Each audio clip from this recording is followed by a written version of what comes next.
खरा योगी कोण? जो कर्म करतो पण त्यात अडकत नाही. ज्ञानेश्वर माऊली सांगतात, ज्याच्या मनात अहंकार नाही तोच खरा योगी. चला, ज्ञानेश्वरी अध्याय 5 मधील ओवी 81 ते 125 मधून योग गर्भ योगाचा गूढ अर्थ आपण जाणून घेऊयात.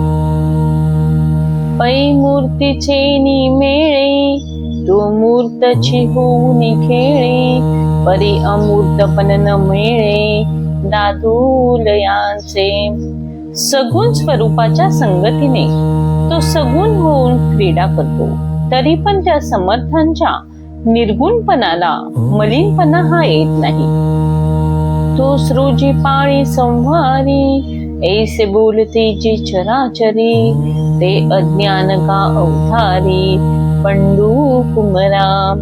तो उत्पन्न करतो, पालक करतो व संहारही करतो, असे त्याच्या कर्तृत्वाविषयी सर्व लोकांत वर्णन होते. अर्जुना ऐक, ते केवळ अज्ञान आहे. ज्ञानेन तु तद ज्ञानम एषा नाशितमात्मना, तेषामादित्यवज्ञानम प्रकाशयति तत्परम. पण ज्यांचे ते अज्ञान परमात्म्याच्या ज्ञानाने नाश पावलेले आहे, त्यांना ते ज्ञान सूर्याप्रमाणे परब्रह्म प्रकाशित करते. ते अज्ञान जे समूळ तुटे, ते भ्रांतीचे मसेरे फिटे, मग अकर्तृत्व प्रकटे मज ईश्वरांचे. ते अज्ञान जेव्हा समूळ नाहीसे होते, तेव्हा भ्रांतिरूप काजळी नष्ट होते आणि मग ईश्वराचे अकर्तेपण स्पष्ट दिसते. इथ ईश्वरू एकू अकर्ता, ऐसे मानले जरी चित्ता, तरी तोची मी हे स्वभावता आदिची आहे. अशा प्रकारे ईश्वर हा अकर्ता आहे अशी जर मनाची खात्री झाली, तर तोच मी आहे हे सिद्धच आहे. अर्थात मीही अकर्ताच आहे हे सिद्ध होते. ऐसे विवेके उदो चित्ती, तयासी भेदू कैच्या त्रिजगती, देखे आपुल्या प्रतीती जगाची मुक्त. अशा विचाराने चित्तात उजेड पडतो, मग त्रिजगतात भेद राहत नाही. स्वानुभवाने तो सर्व जग मुक्तच आहे असे तो समजतो. तद्बुद्धयस्तदात्मान, तन्निष्ठा तत्परायणः, गच्छन्ति पुनरावृत्ती ज्ञान निर्धूत कल्मषा. त्या परब्रह्माच्या ठिकाणी ज्याची बुद्धी रममान झालेली आहे, ते परब्रह्म ज्याचा आत्मा आहे, त्याचेच ठिकाणी ज्यांची पूर्ण निष्ठा आहे आणि जे तत्परायण झालेले आहेत, ते जन्म मरणाचा एझारा करत नाहीत. कारण आत्मज्ञानामुळे त्यांची सर्व पातके धुवून गेलेली असतात. जैशी पूर्व दिशेच्या राऊळी, उदया येताची सूर्य दिवाळी, ही एरी ही दिशा तिचे काळी, काळीमा नाही. जसे पूर्व दिशेच्या मंदिरात सूर्याच्या उदयाची दिवाळी झाली की त्याच वेळी सर्व दिशातील अंधार हा नाहीसा होतो. बुद्धी निश्चय आत्मज्ञान, ब्रह्मरूप भावी आपणा आपण, ब्रह्मनिष्ठा राखे पूर्ण तत्परायण अहर्निशी. आत्मज्ञानासंबंधी त्यांच्या बुद्धीचा निश्चय झाला म्हणजे साधक स्वतःलाच ब्रह्मरूप मानू लागतो आणि आपली पूर्ण ब्रह्माकार ठेवून तो रात्रंदिवस त्याच अनुसंधानामध्ये राहत असतो. ऐसे व्यापक ज्ञान भले, जयांची या हृदया किंवसिताने, तयांची समता दृष्टी बोले, विशेषू काय. असे सर्व व्यापक ज्ञान ज्यांना शोधत आले, त्यांची समदृष्टी होते की ते शब्दांनी विशेष काय वर्णन करू. एक आपण पांची जैसे, ते देखता विश्व तैसे, हे बोल कायसे नवलू येथ. ते जसे स्वतःला ब्रह्मरूप पाहतात, तसेच ते जगाला पाहतात असे जर म्हटले तर त्यात नवल ते कसले. परी दैवक जसे कौतिके, काहीची दैत्य न देखे, का विवेकू हा नोळखे, भ्रांती ते जेवी. भाग्य जसे कौतुकाने देखील दैन्याचा अनुभव घेता येत नाही किंवा विचारांना जशी भ्रांतीची ओळख देखील नसते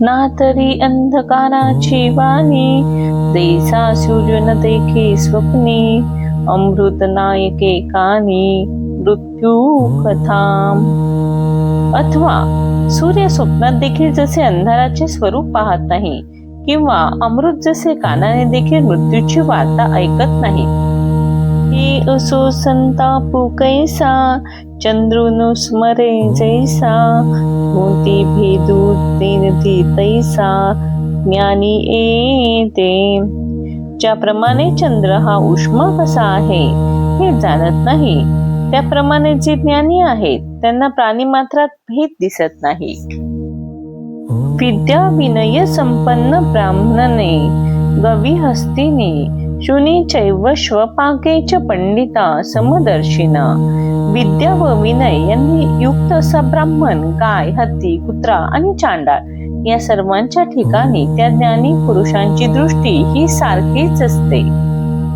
मग हा मशको हा गजू की हा श्वपचू हा द्विजू पहिले इतरू हा आत्मजू हे उरेल के मग हे चिरट किंवा हा हत्ती तसंच हा अंत्यच किंवा हा ब्राह्मण तसेच हा माझा मुलगा हा दुसऱ्याचा हा भेद कोठून उरणार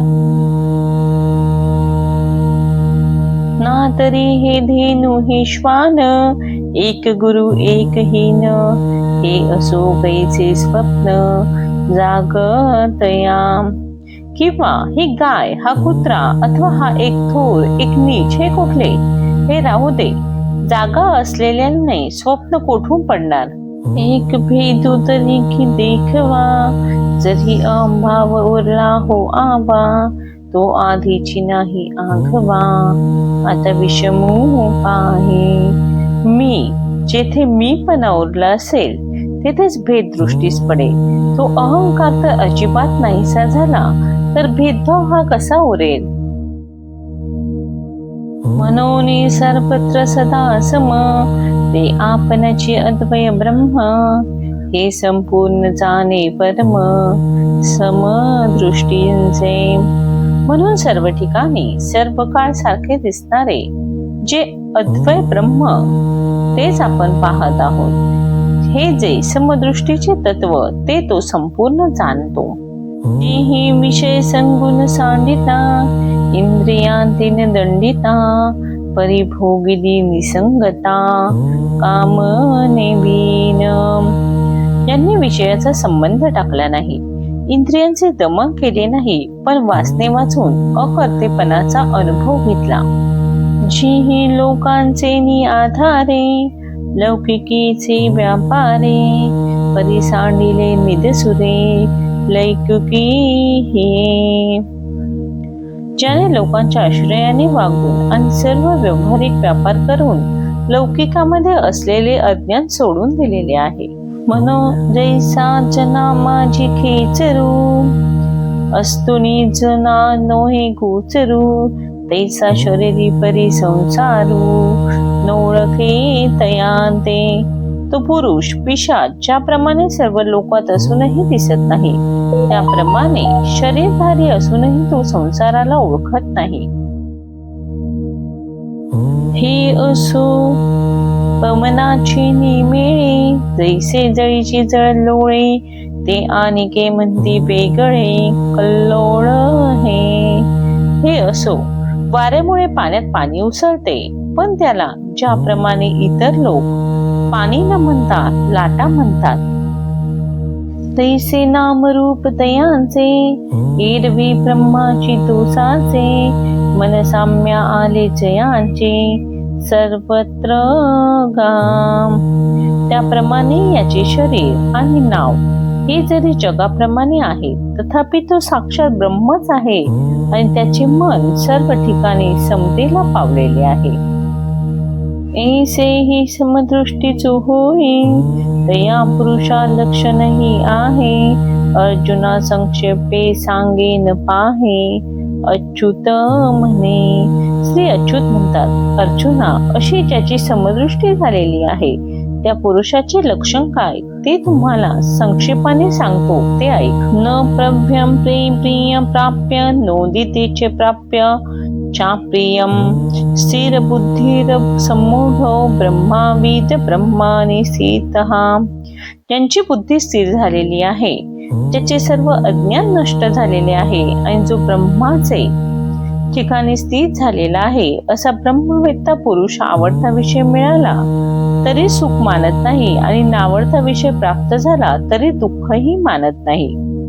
तरी मृग जळाचे निपुरे जैसे न लोटीचे का गिरीवरे तैसा शुभाशुभे न विकरे पातालिया जो. ज्याप्रमाणे मृगजलाच्या पुराने डोंगर वाहून जात नाहीत, त्याप्रमाणे जो चांगली अथवा वाईट गोष्ट प्राप्त झाली असता तिच्यापासून विकारही पावत नाही. तोची तो निरुता समदृष्टी तत्वता हरे मने पंडुसुता तोची ब्रह्म. तोच खरा श्रीहरी म्हणतात. अर्जुना त्याने समदृष्टीचे तत्व जाणले आणि तो स्वयमेव ब्रह्म होय. बाह्य स्पर्शेष्व सक्तामा विद्यन्त्यात्मनि यत् सुखम स ब्रह्मयोग युक्तामा सुखमक्षयमश्नुते.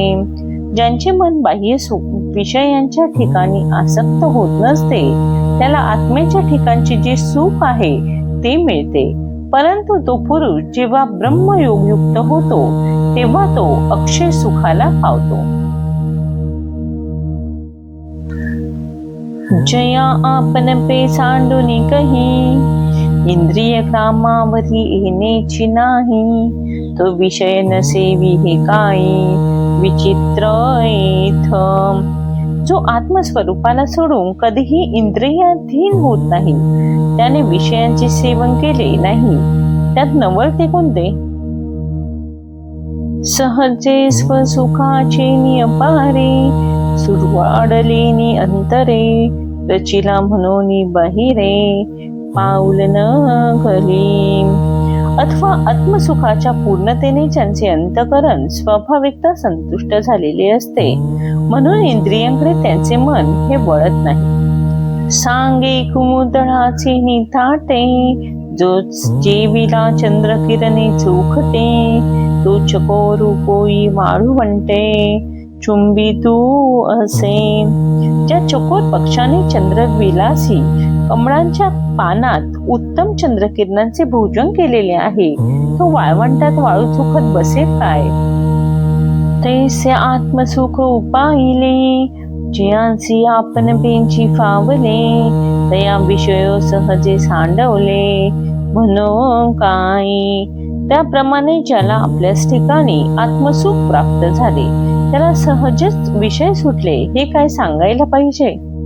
एरवी तरी कौतुके विचारोनी पाहे पानके या विषयांचे निसुके झकविती कवन.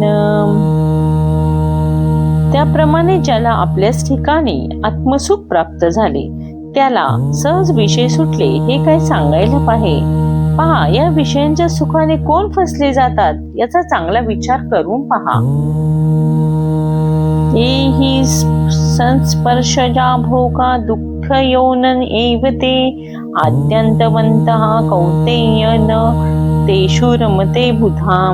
विषय व इंद्रिय यांच्या योगाने उत्पन्न होणारे भोग दुःखालाच कारण होतात, कारण त्यांना आदी आहे अंत आहे हे कौंतेया ज्ञानी पुरुष त्यांच्या ठिकाणी रममान होत नाही. जी आपण पे नाही देखिले तेची इंद्रियाथी रंजले जैसे रंकू का आळू कैले तुशांते सेवी.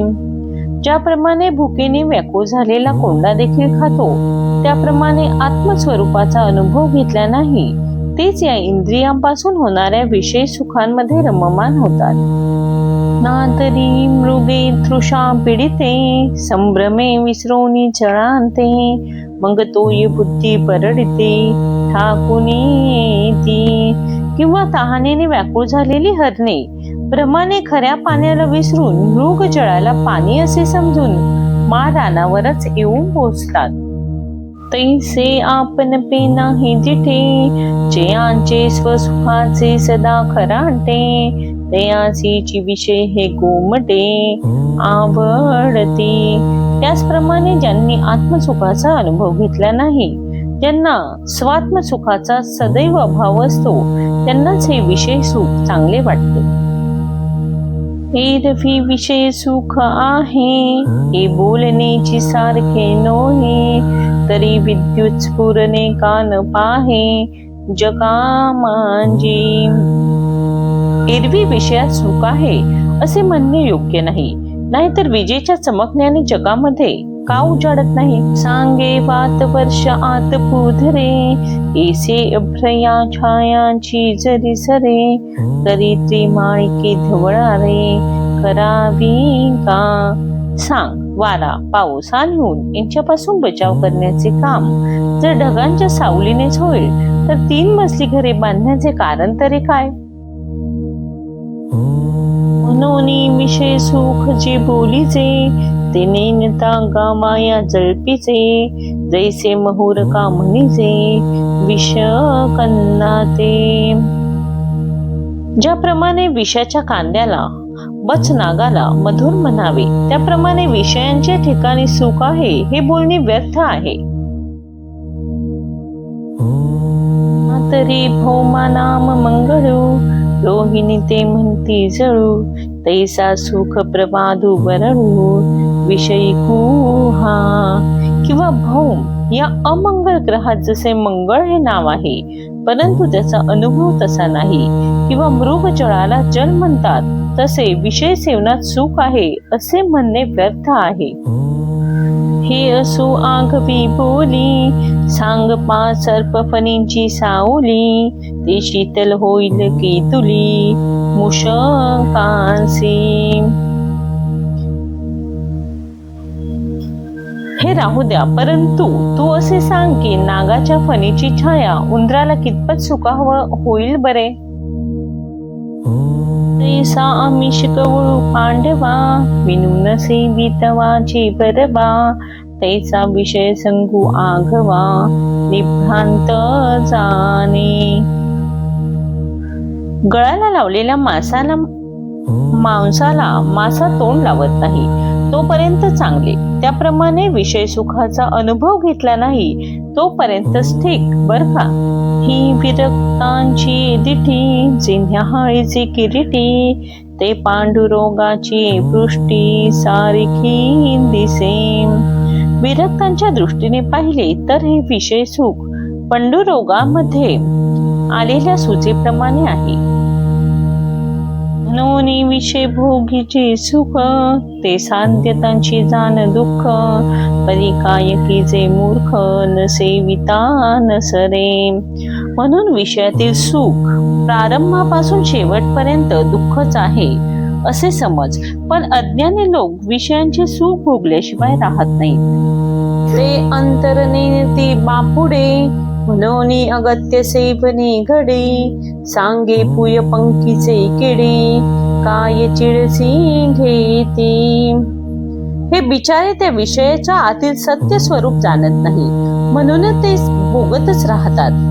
पुवांत व चिखलात असणाऱ्या किड्यांना कधी किळस येते का ते सांग बरे.